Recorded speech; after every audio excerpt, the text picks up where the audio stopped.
Ayan, nandito sila. Tatanggalin nila yung ladder, ilalaglag sa tubig. Ayan. Tapos kami, binabalik din namin yung mga CO2 kasi nilinis. Ayan.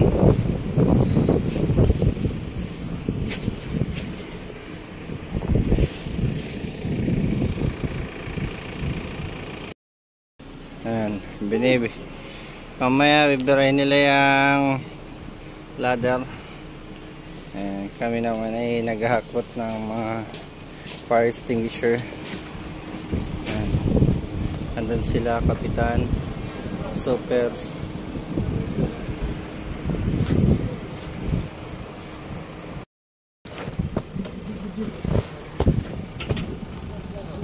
Ayan, binibira nila yung ladder, tinanggal nila yung ladder. Ayusin nila. Hindi nila maalis dun sa dry dock eh. Kaya dito nila binira. Kailangan kasi ng pangmalakasan, may strategy sila.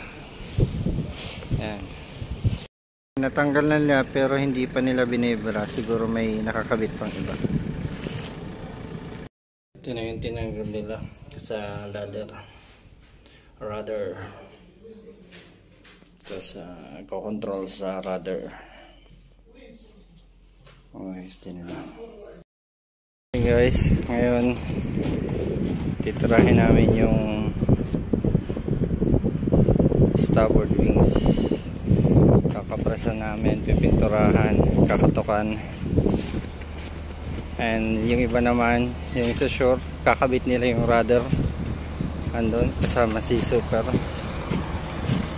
Gamit itong malaking crane. Ayan, ayan si kapitan. Ayan. Kakabit nila yung rudder. Dalawang short crane ang kakabit ng rudder. Ayan. Pinatasan nila doon. Tapos yun, nakakonekta yung isa dito sa labas, ay sa loob, sa labas yung isa.